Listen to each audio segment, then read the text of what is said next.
Bien, antes de comenzar el tema de lleno con lo que hablar acerca de el título que le puse, ¿no? Jesús y el patriarcado, un tema muy de moda, ¿no? En cuanto a clases sociales, en cuanto a pensamientos, líneas de pensamientos, política. Eh, quiero hablar, ayer mencioné que algunas cositas que había sacado las había sacado de unos libros llamados para la iglesia protestante pseudopigráficos y para los católicos deuterocanónicos, ¿sí? Eh, Estos libros son una serie de libros, ¿sí?, que no es más que escritos religiosos judíos, ¿sí?, que datan aproximadamente alrededor del año 300 antes de Cristo al 70 después de Cristo, ¿sí? La curiosidad que en estos escritos, ¿sí?, que son de tradición judía, fueron escritos en lo que se denomina la época por ahí oscura, que es la época del silencio que ocurre entre el Antiguo Testamento y lo que sucede en el Nuevo Testamento, ¿sí? Estos libros no están en el canon bíblico porque no se los considera libros inspirados. Si quieren después, o sea, hay que, para entrar más en profundidad, tenemos que hablar de lo que es inspiración, lo que es revelación y lo que es iluminación, que es algo muy interesante, pero que ahora nos llevaría todo el tema de hoy, así que si quieren otro día podemos hablar de estos temas. Pero estos libros no se los considera así. ¿Por qué? Son aproximadamente 13 libros y ni siquiera la Iglesia Católica los toma en su completitud, diríamos, a todos.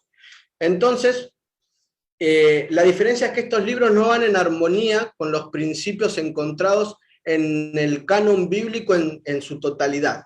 O sea, la totalidad del canon bíblico de los 66 libros que encontramos en la Biblia, ese es el canon inspirado que está preservado a través de la historia. O sea, si no están adentro del libro es porque no son inspirados, se le dice. Entonces, estos libros nos sirven, sí, por ejemplo, para hablar, por ejemplo, tenemos un libro de Macabeos que habla acerca de la historia, de lo que pasa con Antíoco Epífanes, alrededor del 200 antes de Cristo, una guerra con los Macabeos, con lo que sucede con el templo, qué es lo que hacen en esta época, pero no podemos utilizar estos libros, ¿sí? No podemos utilizar estos libros para hacer ni doctrina ni teología. Ya les digo, se puede profundizar mucho más el tema, pero tenemos que considerar que estos libros los podemos utilizar, sí, como escritos para saber la historia, para saber lo que pasó, para saber de tradición, pero no podemos ni hacer, repito, ni hacer doctrina de ellos, ni teología. Nosotros lo usamos para entender, diríamos, la otra parte de la llamada del teléfono, ¿no? O sea, ¿qué quiere decir? Que muchas veces vieron que Jesús dice, oísteis que fue dicho, pero yo os digo. Y nos falta una parte de la conversación. Entonces, en estos libros nosotros encontramos la otra parte de la conversación que leyendo solo la Biblia no la encontraríamos. Podemos profundizar muchísimo más, pero voy a avanzar porque si no, no vamos a llegar a estudiar y a poder comprender todo, que inclusive no vamos a analizar todo en profundidad, pero sí vamos a hablar acerca de Jesús y el patriarcado. El patriarcado es una manera de contextualizar, ¿no? El tema. Jesús no habla específicamente de esto, pero sí nos da muchos principios y normas que a nosotros nos tienen que ayudar. Y otra vez, como les dije ayer y como les digo siempre, que nada de lo que ustedes aprendan o les enseñen o les quieran mostrar se encuentre lejos de lo que dice la Biblia. Si alguien les quiere enseñar algo que no está dentro de la Biblia, no es algo que esté de acuerdo con los principios. Es por eso que es importante que ustedes tengan la Biblia en su mano. Puede ser el escrito en papel, puede ser en la tablet, ¿no? Porque antes era común decir abran sus Biblias, ahora es común decir enciendan sus Biblias, ¿no? Porque todos las tenemos digital. De hecho, yo tengo una aplicación que al que le interese y quiera, en esta aplicación de la Biblia, yo en una sola aplicación yo puedo leer la Biblia en varias versiones. En mi caso, como por ahí tengo un pequeño conocimiento en teología de los idiomas originales del griego y el hebreo, puedo compararlo con los idiomas griego y hebreo, y también tengo comentarios y diccionarios, todo en una sola aplicación. Así que aquel que esté interesado para profundizar más la Biblia, se puede comunicar conmigo y yo les digo cuál es la aplicación, les enseño cómo se baja, les enseño cómo se utiliza, no tengo ningún problema. Lo que vamos a estudiar hoy, ayer vimos que dónde fue que sucedió esto, que habíamos aprendido ayer, que vimos ayer, en Cafarnaúm, en la ciudad de Nahum, ¿no? En Galilea, en la zona de Galilea. Ahora vamos a ver una historia, ¿sí?, que sucede cerca o de camino ahí. Pero para eso vamos a tener que abrir la Biblia.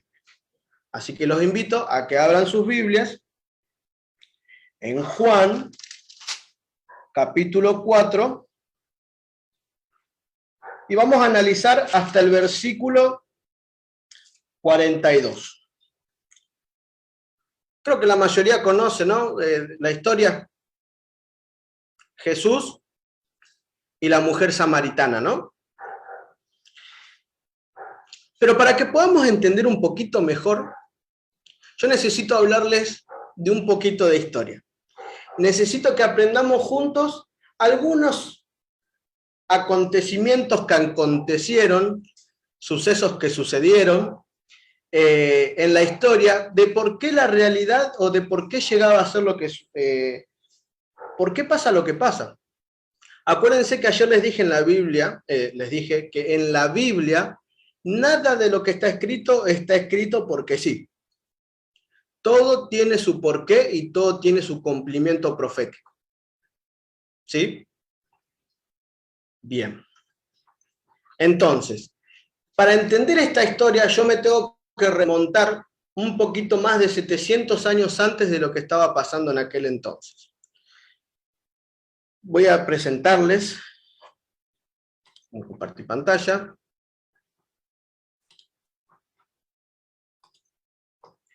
Acá está. Este es un mapita que vimos ayer, si se acuerdan, cuando les mostré la profecía que decía en Isaías, que el Mesías que iba a luchar contra Belial, iba a venir de la ciudad de Nahum, de la tierra de Neftalí y Zabulón. ¿Sí? Algo interesante, algo lindo, es que la Biblia está toda conectada. Y lo que vimos ayer, hoy lo vamos a profundizar un poquito más, y lo que vamos a ver hoy, lo vamos a profundizar un poquito más mañana. Así que es importante que sigan la serie de los temas. Esto se encuentra descrito en Josué, en el libro de Josué, y es la distribución de las 12 tribus. ¿Sí? Para ponernos en contexto, Dios llama a Abraham, le dice que va a tener una ascendencia que se va a hacer como la estrella, ¿no? Los cielos, las estrellas en el cielo, dice. Pero Abraham vivía en la zona de Babilonia, entonces, ¿hacia dónde tenía que ir? Hacia esta zona donde está, ahora vemos en el mapa, que es la zona de lo que hoy es Israel. ¿Sí? Esta es la tierra prometida que Dios le da a Abraham. Abraham va hacia este lugar, el pueblo empieza a crecer, van presos, van cautivos hacia Egipto, o sea, los hijos de Jacob van hacia Egipto, crecen. Les tengo que contar medio rápido porque si no, no vamos a llegar, porque no es esto el énfasis. Dios levanta a alguien que representaba a Jesús en aquel entonces, que es a Moisés.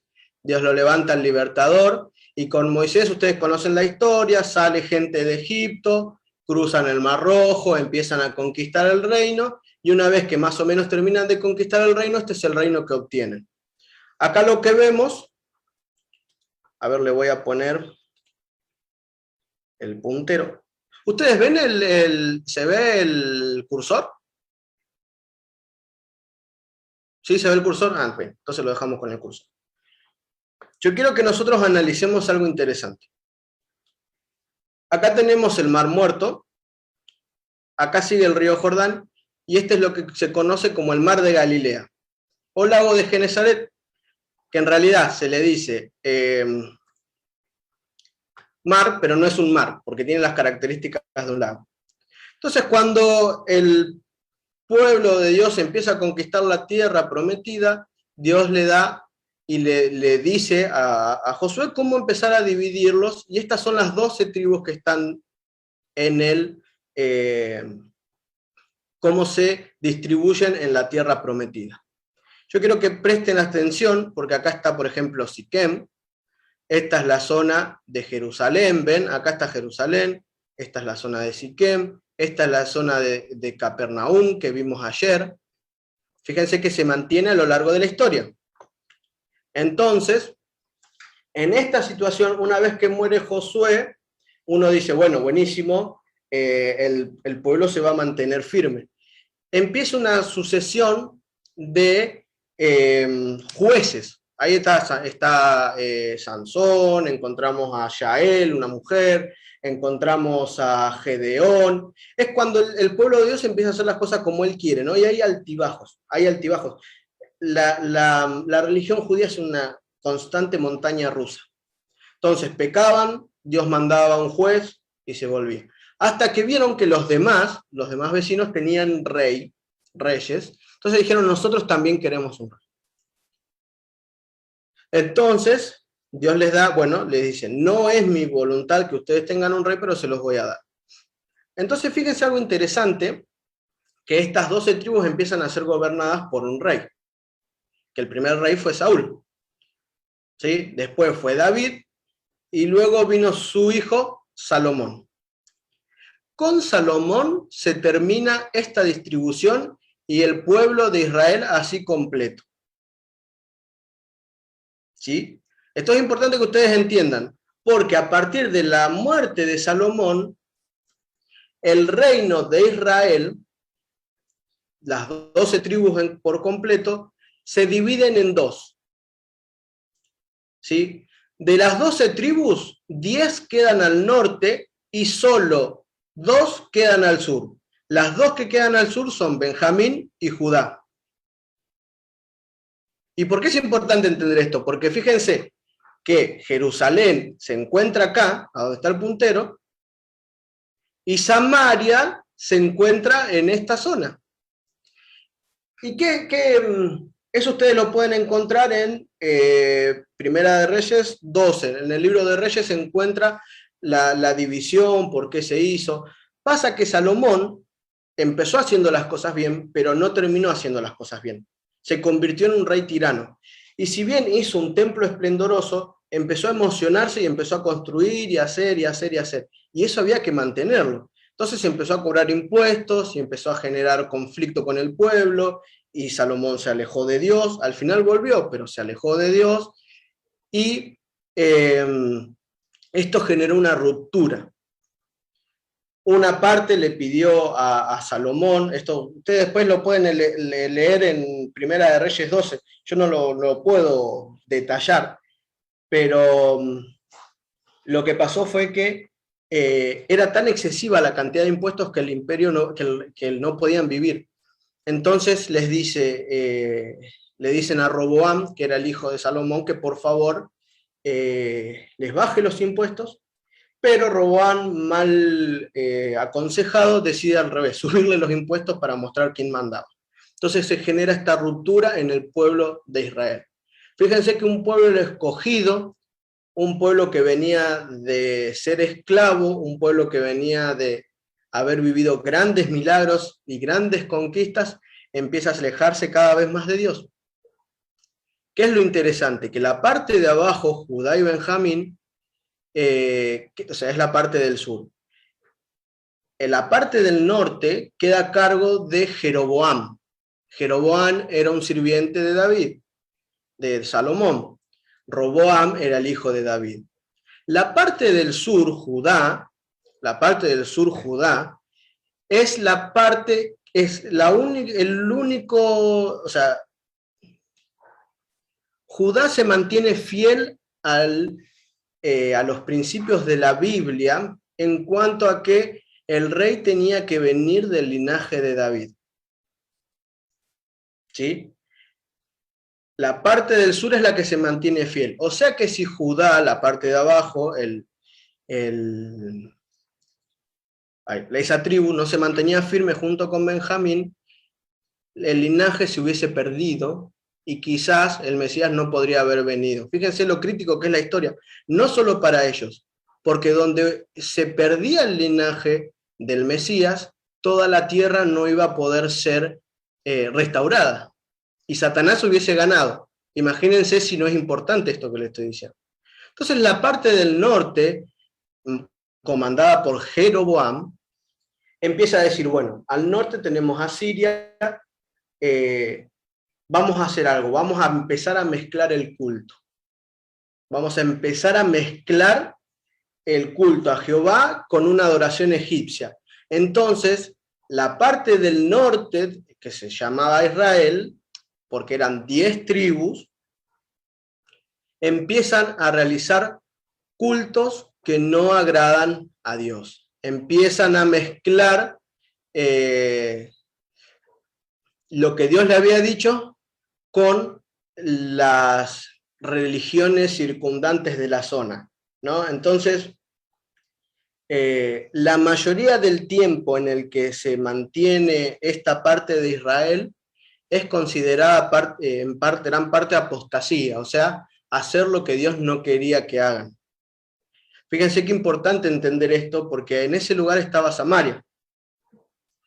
Al contrario, el reino del sur, ¿sí?, mantiene la línea de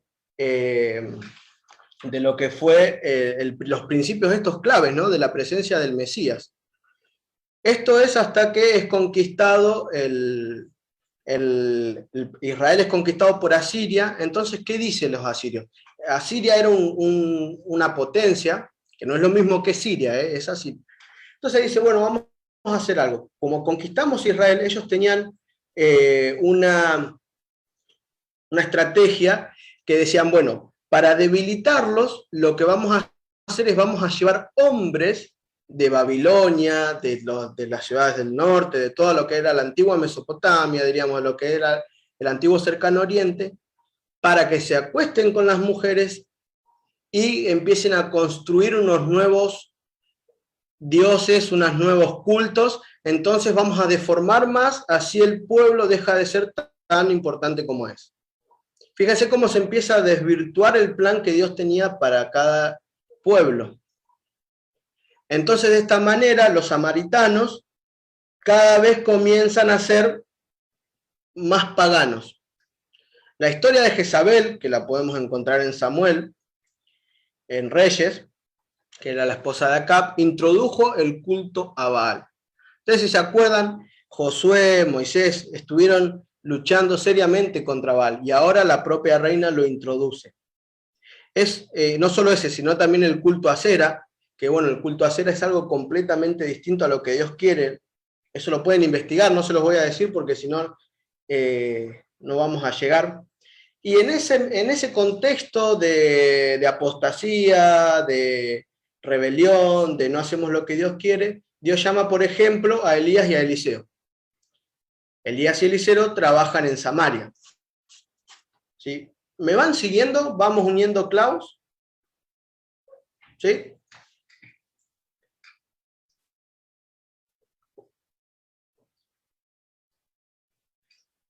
Algo más, esto dura hasta que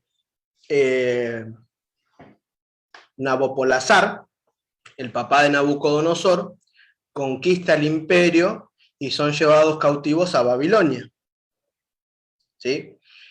En Babilonia, el libro de Esdras y Nehemías tendría que estar en realidad después de Daniel, no donde está en la Biblia. Y Esther. Esos 3 libros van en la época después de Daniel, ¿sí? Si ustedes quieren profundizar la historia, ahí van a encontrar. Yo les voy a dar algunas pinceladas rápidas. En Babilonia, Dios levanta a Josué y a Zorobabel. Josué porque venía del linaje, no es el Josué que estaba antes, sino es un Josué que venía del linaje sacerdotal, y a Zorobabel, que era del linaje de David, porque acuérdense que el rey tenía que venir del linaje de David.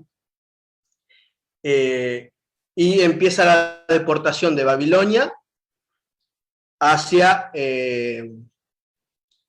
70 años después de que habían sido capturados, comienza el retorno hacia la zona de Israel, lo que hoy conocemos como Israel. ¿Qué es lo que sucede? Empiezan a reconstruir, porque el templo que había construido Salomón se destruyó por completo. Esto lo vamos a ver mejor mañana, mañana vamos a profundizar un poquito más la historia. Lo que sucede es que cuando empiezan a construir, los samaritanos vienen a querer ayudar a Josué y a Zorobabel con la reconstrucción del templo y también la construcción de lo que eran las murallas y el lugar. Y se opusieron los que venían con Nehemías y con ellos. Entonces esto volvió a generar conflicto. Fíjense, cientos y cientos de años de conflictos entre la parte de los samaritanos y los judíos. Fue tal el conflicto que cuando empiezan a construir, eso ustedes lo pueden buscar ahí en Nehemías y en Esdras, quemaron los mismos samaritanos por decir, no nos dejan ayudar, ahora van a ver. Empezaron a quemar puertas, destruyeron partes del muro que ya habían sido levantadas. Esto anótenlo si quieren, está en Esdras 4, del 7 al 23. Ahí en Esdras y Nehemías ustedes van a encontrar esta parte de la historia, ¿sí? Ahí empiezan, no solamente le pusieron oposición a la construcción en ese momento, sino que además hablaban a los reyes para que los reyes no los dejaran construir el templo. Entonces fíjense ustedes cuántos años, cuántos siglos de conflicto había entre estos pueblos.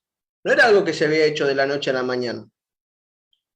Fíjense algo que, bueno, antes de decirles eso, es en tiempos de Cristo, por ejemplo, cuando ya vienen, había una discusión entre cuál era el verdadero lugar del templo, si donde ellos estaban, más adelante van a saber por qué, o donde en realidad estaba el templo de Jerusalén. El pueblo, algunas diferencias de creencias, el pueblo samaritano solamente consideraba que la Biblia era el Pentateuco.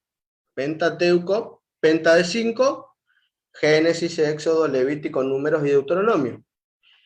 Los samaritanos solamente consideraban esos 5 libros como la Biblia.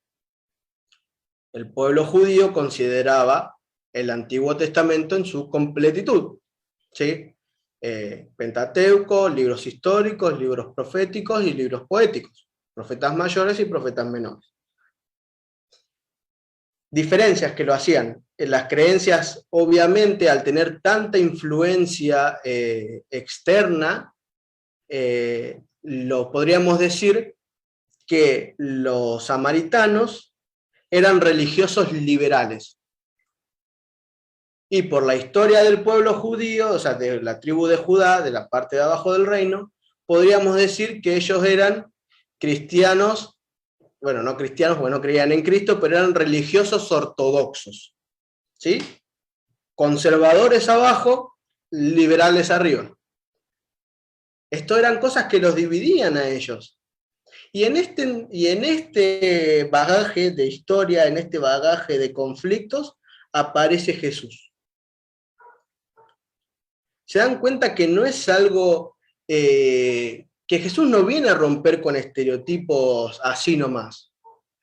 Jesús viene a romper con una estructura de siglos y siglos, de diferentes de hechos y recontrahechos y bronca y violencia. Algo interesante, los rabinos, algo que me anoté porque la verdad me llamó mucho la atención y me causó gracia. Ustedes saben que, bueno, los judíos no comen carne, solo comen carne kosher, o sea, nosotros también consideramos que la carne de cerdo, o sea, no la comemos, ¿no? Pero fíjense que un rabino judío dice que no coma nadie pan de los jutitas. Así le decían, como decirlo esto, de allá, los rechazados sociales, dice, ¿no? Porque el que come su pan es como si comiera carne de cerdo. Ahí tenés. Háblame del amor de Cristo, ¿no? A cualquiera que comparta la mesa con alguno de ellos, al infierno. Eso creían. Fíjense, Eclesiástico, que bueno, como ya hablamos, es un autor que habla acerca de toda la historia y comenta, judío. Fíjense lo que dice. No son palabras mías, son palabras de él. Con dos naciones está mi alma molesta. Y la tercera no es ni siquiera la nación. Los que se sientan en el monte de Samaria y los filisteos, o sea que estaban al mismo nivel que los filisteos, y escuchen lo que dice, cómo termina este amoroso eclesiástico. Y esa gente estúpida que mora en Siquem. Ahí tenés. Háblame del amor de Cristo en esta situación. Háblame de que si sus diferencias políticas o sus diferencias de creencias no estaban bien marcadas. ¿Me entendés lo que era para un judío pasar por Samaria o ir a Samaria? ¿Me entendés lo que era para un judío, ahora sí, lo que es, o para un samaritano compartir la mesa con un judío?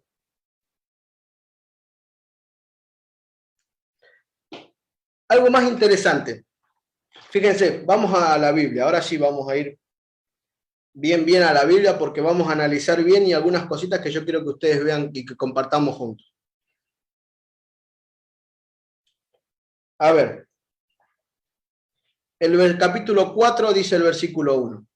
Cuando pues el Señor entendió que los fariseos habían oído decir, Jesús hace, bautiza más discípulos que Juan, aunque Jesús no bautizaba sino sus discípulos, salió de Judea y se fue otra vez a Galilea. Marcándolo en el mapa, acá está el mapa, se fue de esta sección, tenía que volver a Capfarnaúm. ¿Sí? Fíjense el camino recto que hay acá. Esto ustedes tienen que tenerlo en cuenta. Y le era necesario pasar por Samaria. Y ahora yo me quiero ir un poquito más en esto que estamos hablando y les quiero mostrar algo. En la época, que no es como ahora, porque hoy ¿cómo viajamos? En auto, en colectivo, bueno, yo en bicicleta. Tenemos todo acá, las calles asfaltadas, Buenos Aires autopista. En aquel entonces había, esta es la zona, estamos, fíjense que siempre en la misma zona, ¿eh? Esta zona de acá, estos 4 círculos son diferentes caminos que eran comunes en esa época, ¿sí? Esta parte era el camino del, como se le decíamos, el camino marítimo, donde estaban las ciudades marítimas.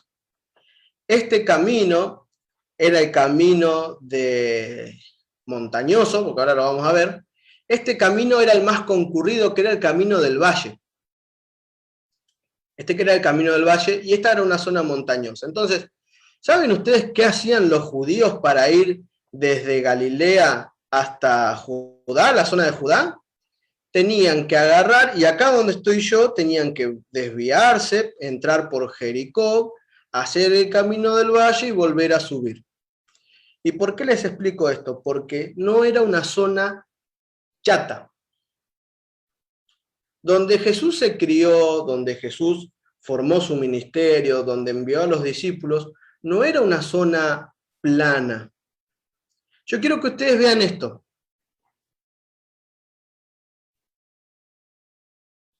¿Se dan cuenta la noción? O sea, tienen una noción. Miren, voy a agrandar esto primero. Comparando esto con el anterior, acá tenemos el camino marítimo, el camino de las montañas, el camino del valle y el camino de montañas, porque esta zona es más alta. El Mar Muerto el Mar Muerto, se le dice así, y no sé si ustedes sabían, pero es como que si la Tierra tuviera un tajo en esa zona, y el Mar Muerto es el punto en el mundo más bajo que hay. ¿Sí? El Mar Muerto está abajo, 400 metros bajo el nivel del mar, acá. Jerusalén está en un monte situada y está a 2.540 metros sobre el nivel del mar. Así que tenemos casi una diferencia de altura de 3.000 metros.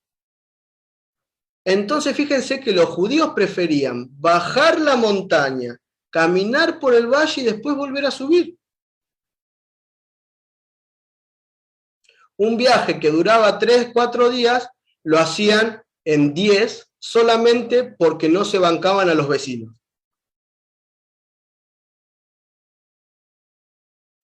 Ahora, ¿sos consciente del esfuerzo sobrehumano que Jesús tenía que hacer para ir caminando? Porque no iba caminando por autopista, bajaba y subía montañas. Es por eso que cuando ustedes agarran la Biblia y dicen, y subió a tal lugar, subió literalmente. Escaló 3.000 metros para llegar. ¿Se entiende la importancia de entender el contexto en el que estamos hablando o por qué les explico esto? Preferían hacer un esfuerzo sobrehumano que juntarse con esa clase de gente. Fíjense, acá tenemos mejor explicado el tema de lo que es la orientación. El Monte Hermón está a 9.000 metros. Toda esta zona y todos estos lugares ustedes lo van a encontrar ahí en la Biblia. Tenemos el Monte de los Olivos, tenemos la Jerusalén donde está sitiada, tenemos el Monte Moria, que mañana vamos a profundizar un poquito, así que no me voy a adelantar, y acá está el Monte Sión. ¿Te das cuenta que esto es todo subida y bajada? El mar de Galilea se encuentra acá, y más abajo inclusive está el Mar Muerto. O sea que, fíjate lo que hacían los judíos. Estaban acá, bajaban, subían y después volvían a subir. Cuando podrían haber hecho un camino recto para llegar a ese lugar. Ahora yo te pregunto, ¿realmente le era necesario a Jesús pasar por Siquem?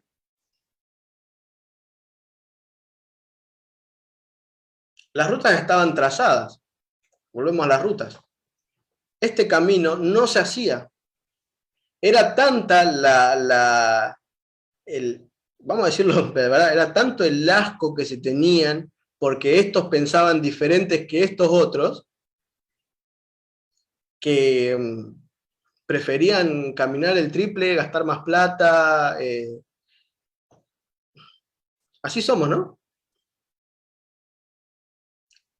Porque no nos bancamos a alguien, a veces preferimos dejar de hacer cosas o hacer otras cosas que en realidad Dios no nos pide, ¿no?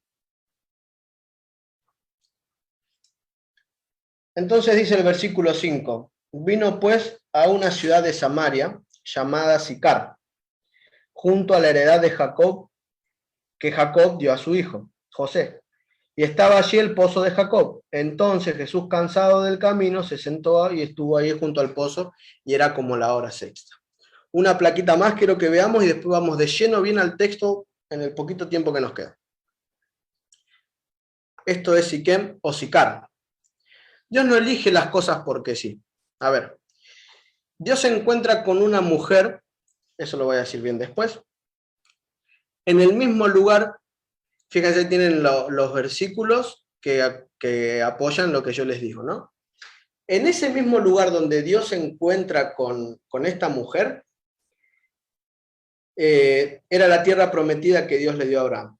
En ese mismo lugar hace el pozo Jacob para que se alimente su heredad. En ese mismo lugar, ustedes no sé si conocen la historia de la venganza del hermano de los hijos de Jacob, porque Jacob tenía una hija que se llamaba Dina. Un muchacho abusó de esta mujer y los hermanitos lindos de José, o sea, los padres de las tribus, agarraron y fueron a vengar y mataron a todos, A toda la ciudad mataron por lo que hicieron con su hermana. Eso pasó en ese lugar. En ese lugar, Jacob cede el terreno a José. O sea, es lo que le da la heredad de José. ¿Sí? Y en ese mismo lugar, cuando el pueblo judío sale de Egipto, después de estar 200 años esclavo, se llevan los restos de José y lo entierran ahí. ¿Y por qué este lugar, me dicen ustedes? O pienso, ¿no? ¿No será que le está queriendo decir Dios a esta mujer? Mira, lo que te vengo a decir ahora va más allá que toda tu historia, todo tu bagaje que tenés ahora. Quiero hablarte de ese lugar donde no existían ni ellos ni nosotros, es donde éramos todos juntos. Porque tanto los samaritanos como los judíos tenían un mismo padre, Abraham, Jacob. ¿Entienden? ¿Entienden que en medio de todo este sobresalto, que en medio de todo este ida y vuelta de malas intenciones y en este medio de, no, vos pensás allá, yo pienso acá, nosotros pensamos de esta manera, vos pensás de esta otra, Jesús les viene a decir, te vengo a contar algo que va más allá de todo lo que vos creés hasta este momento. Y entonces, Jesús empieza, primero, versículo 6. Estaba cansado. Acabamos de ver el esfuerzo sobrehumano que tenía que hacer para...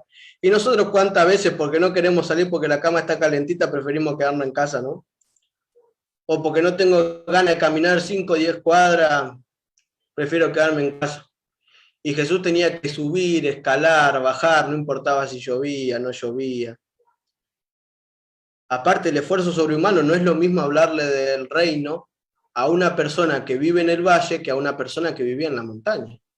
No es lo mismo que vos, no es la misma actitud que tiene hoy, por ejemplo, alguien que vive en los Alpes en Suiza que alguien que vive en el Caribe. ¿Se entiende?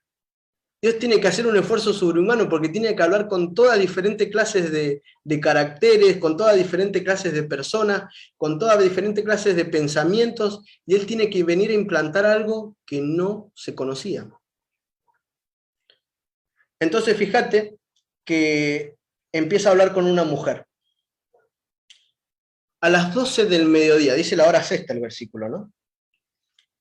Y si hay algo que me deja en claro la historia y lo que veníamos hablando, era que las mujeres no iban a buscar agua a las 12 del mediodía.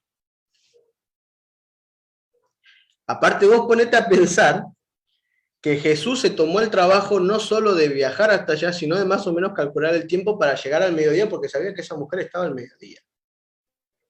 Entre las clases sociales, las más discriminadas eran las mujeres, eran los niños, los pecadores, los enfermos, las prostitutas, y con todos esos se relacionaba Jesús.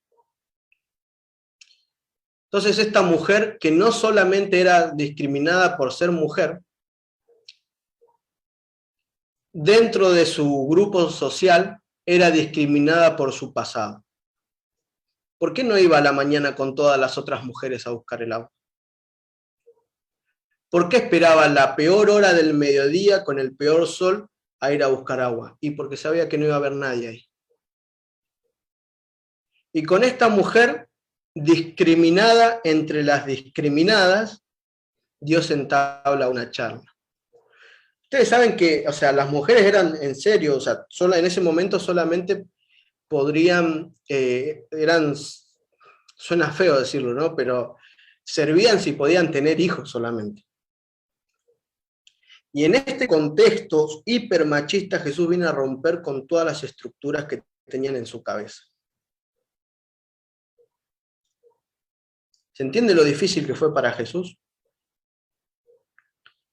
¿Se entiende lo complicado que es llegar a esto? Ya son y 20. No hay problema si me extiendo 10 minutitos más. Bueno, si no, recibimos el sábado, así ya mañana a la mañana acá por Zoom. Me voy a tener que extender un poquito porque no voy a llegar a contarles todo. Entonces, con esta mujer hiperdiscriminada, porque no solamente era discriminada por su condición de ser mujer, sino también por su condición de su vida pasada, empieza una charla de locos. Así es, empieza una charla de locos. Porque fíjense que le dice, y me encanta cómo Jesús muestra, cómo muestra el reino, ¿no? Cómo Dios te eleva, porque dice, fíjate, no voy a leer todo porque no. Dice que vino una mujer de Samaria a sacar agua y Jesús le dijo, dame de beber. Ustedes saben que la reputación de alguien se dañaba si lo veían afuera hablando con una mujer, ¿no? Y más alguien que pretendía ser un maestro o un rabino. Los rabinos ni siquiera le dirigían la mirada a las mujeres. Y Jesús, cansado, le dice a esta mujer, dame de beber. ¿Jesús no podría haber sacado agua?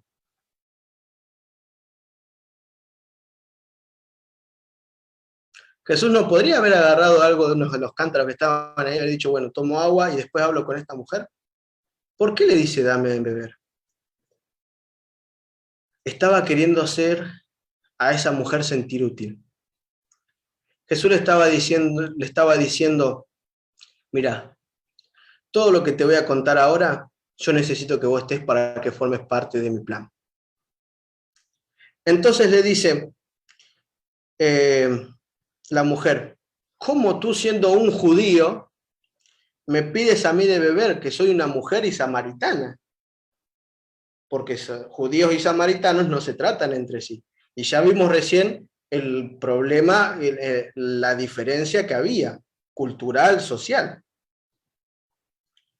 Entonces le dice, fíjate, la mujer le dice, ¿vos me estás pidiendo agua? Entonces Jesús le dice, si conocieras el don de Dios y quién es el que te dice dame de beber, tú le pedirías y él te daría agua viva.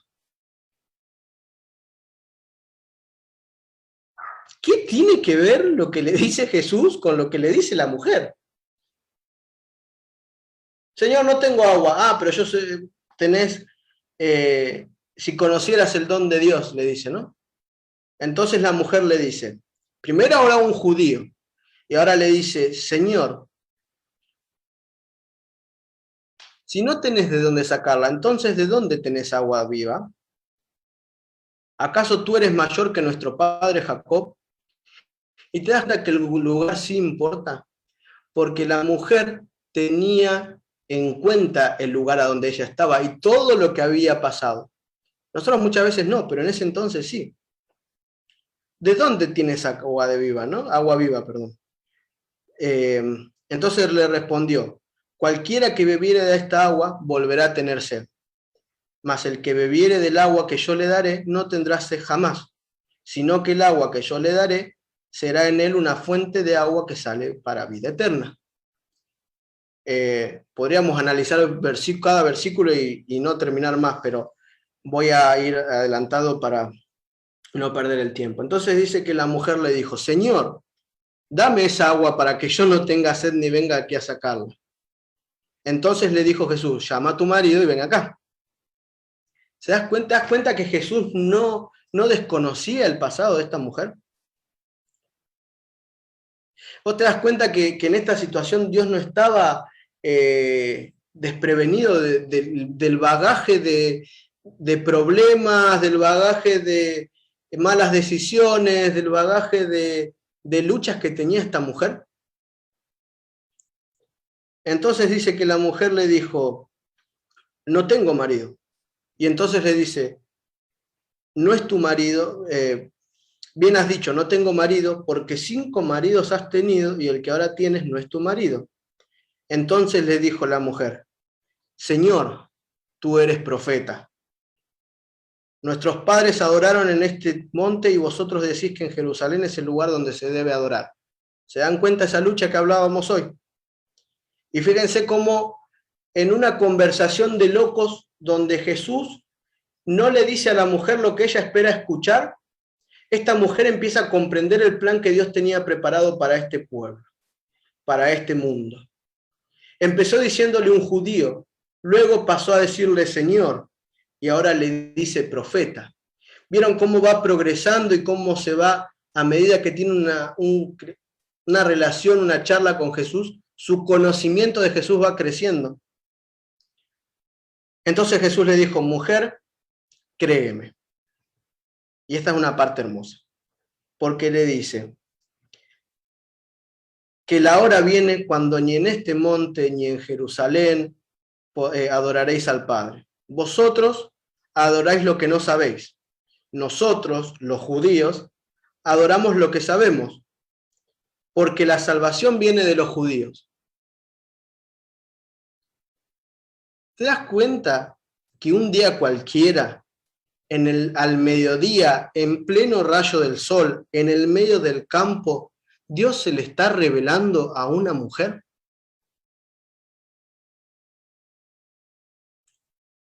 No solo se le está revelando, sino que le está revelando el plan de salvación. Dice, mas la hora viene y ahora es cuando los verdaderos adoradores adorarán al Padre en espíritu y en verdad.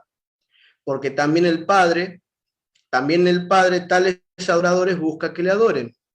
Dios es espíritu, y los que le adoran en espíritu y en verdad, es necesario que le adoren. En otras palabras está diciendo, mujer, si Dios es espíritu, no lo podemos limitar a un monte. Si Dios es espíritu, no lo podemos limitar a un lugar. Acá no se trata de acá o allá. Acá no se trata de tu pueblo o mi pueblo. Acá no se trata de si vos o yo. Acá no se trata de que si sos feminista, si sos machista. Acá no se trata de que si sos de izquierda o de derecha. Este reino nuevo que te vengo a proponer va más allá de eso. No se trata de dividir, se trata de unir en espíritu y en verdad. No se trata de ver quién es el que tiene la razón. Se trata de ver cómo juntos podemos llegar a la eternidad. Y esta es la esencia del reino de Dios. Y un día cualquiera, en el medio del sol, Dios estaba revelando por primera vez como el Mesías a una mujer. Así que si alguien te dice que la Biblia es machista o que Jesús es machista, pedile que lea bien la Biblia. O ayúdalo a que entenderlo mejor. Entonces le dijo la mujer, sé que ha de venir el Mesías llamado el Cristo, y cuando Él venga nos declarará todas las cosas. Y Jesús le dijo, acá estoy. Y ahí la mujer entendió. Entonces dice que vinieron los discípulos y se sorprendieron. Y algo interesante que no es que se sorprendieron para bien. Yo me imagino la cara de Pedro, porque los judíos habían ido a buscar comida, ¿no? Yo me imagino la cara de Pedro a ver a su maestro hablando con una mujer. ¿Qué estás haciendo? Con lo impulsivo que era, ¿no? Fue corriendo diciendo, ¿qué estás haciendo? Estás metiendo la pata. Estás haciendo todo mal, no podés hablar con una mujer. Si se enteran que hablaste con una mujer, tu reputación se va al piso. Si se enteran que estás con esta mujer, no te van a recibir en ningún lado. Y yo me imagino a Jesús mirándolo, ¿no? Y después viene esa charla con ellos, pero que no la vamos a llegar a estudiar hoy. Que entonces dice que la mujer dejó su cántaro y fue a la ciudad y dijo a los hombres, ¿no? En ese entonces ahí entendió lo que era el agua de vida. Ahí entendió, porque ¿a qué vino de esa mujer al pozo? A buscar agua. ¿Y qué hizo con lo que fue a hacer? Lo dejó tirado, ni le importó. Tenés razón, esto es más importante que el agua. No estamos hablando de saciar la sed, estamos hablando de saciar el alma. Entonces, dice que se fue al pueblo y le dijo, vengan y vean a un hombre que me había dicho todo en cuanto he hecho. ¿No será este el Cristo? Entonces salieron de la ciudad y vinieron a él. Y ahí está Jesús. Y ahí está Jesús mostrándote la realidad del reino. En la realidad del reino venidero,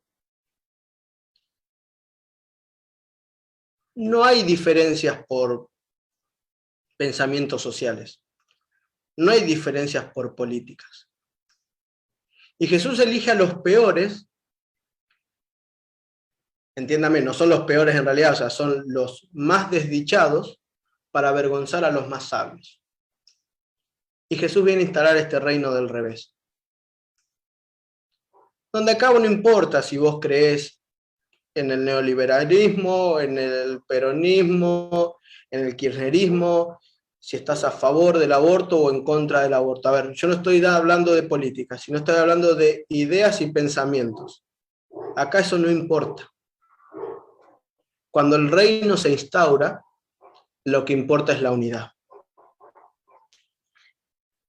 Y termina en los últimos 4 versículos del 39 al 42. Y muchos de los samaritanos de aquella ciudad creyeron en él por la palabra de la mujer, que daba testimonio diciendo, me dijo todo lo que he hecho. O sea, ¿vos te das cuenta que Jesús usó a la más discriminada entre las más discriminadas para llevar el reino? ¿Vos te das cuenta que una mujer que iba al mediodía porque no se quería encontrar con las demás, porque se sentía juzgada, no le importó nada, dejó todo lo que tenía en la mano y se fue a predicar lo que había vivido?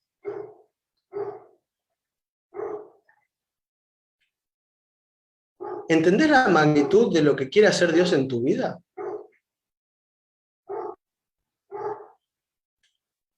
¿Entendés que Dios no necesita personas perfectas? Solo necesita corazones dispuestos. ¿Entendés que este reino no es solo para pocos, sino es para todos? Entonces dice que vinieron los samaritanos a él y le rogaron que se quedase por 2 días. Y creyeron muchos más por la palabra de él.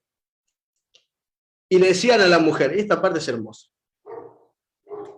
ya no creemos solamente por tu dicho, porque nosotros mismos hemos oído y sabemos que verdaderamente este es el Salvador del mundo, el Cristo. Ayer empezábamos hablando de qué significaba el Cristo, ¿no?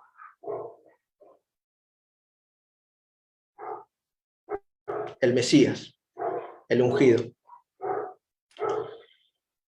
¿Y sabes qué? La mujer hizo tan bien su tarea. Vos ponete a pensar cuánto habrá estudiado esta mujer. Las mujeres no estudiaban en ese entonces. ¿Qué preparación tenía? Quizás no tenía mucha preparación. Pero esta mujer fue uno de los mejores predicadores que encontramos en la Biblia.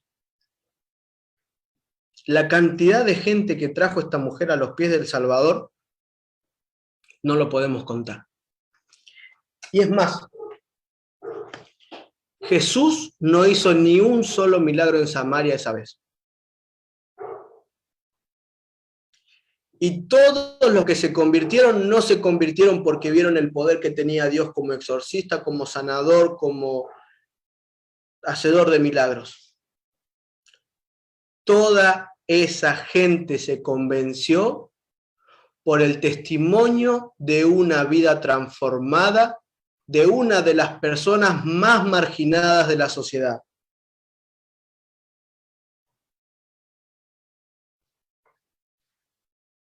¿Y por qué nosotros ponemos tantas excusas? Que hace frío, que hace calor, que cometí muchos errores.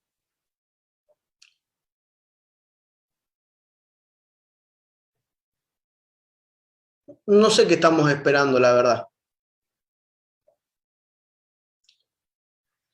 ¿Le era necesario pasar por Samaria? Sí que le era necesario, para revelársele a esa mujer. Y para que esa mujer, para esa persona, me emociona esto, ¿no? Porque ¿quién soy yo? ¿Qué hago yo? ¿Qué soy yo para que Dios me ame tanto a tal punto de regalarme la posibilidad de trabajar para los demás? ¿Qué tengo de especial para que Dios me utilice en su plan de salvación? Nada. Una vida transformada quizás puede más que cualquier predicación y que cualquier milagro. Entonces yo te quiero incentivar, así como entendimos de que Jesús no es machista y que acá no hay ellos, nosotros, los de allá, los de acá, los de izquierda, los de derecha, sino que busquemos un fin en común y es salvar a los demás. Ese reino que Jesús le vino a mostrar a esa mujer en un día cualquiera, en el medio del rayo del sol, está pronto a instaurarse. Entonces está pronto a venir. ¿Qué estás haciendo para acelerar el proceso?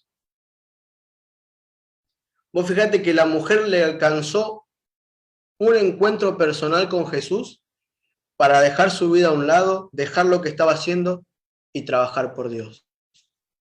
Ahí en el lugar donde estás. Ahí en el lugar donde estás. En tu pueblo, en tu casa, en tu familia. No podés quedarte callado cuando Dios te revela cosas. No podés quedarte callado cuando Dios te muestra cuál es el verdadero interés del reino. ¿Entendés? Acá no se trata de que si sos de acá o de allá. Es momento que nos pongamos la camiseta de Jesús. Es momento de que, sin importar el pasado, así como esta mujer, nos dediquemos a predicar en favor de los demás. Y quizás vos decís, no, yo no puedo, no sé, se me lengua la traba, no sé hablar en público. Acordate de este momento. No hay mayor predicación o milagro. Vamos a hacerlo al revés. No hay mayor, vamos a decirlo así, miren, no hay mayor predicación que el testimonio de una vida transformada.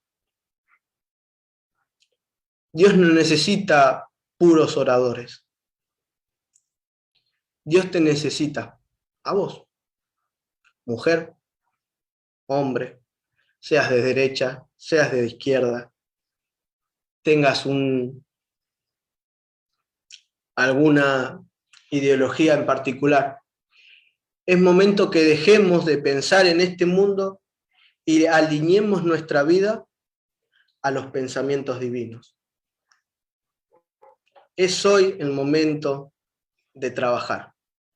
Es hoy el momento de mostrarle a los demás las maravillas que Dios hace en nuestra vida.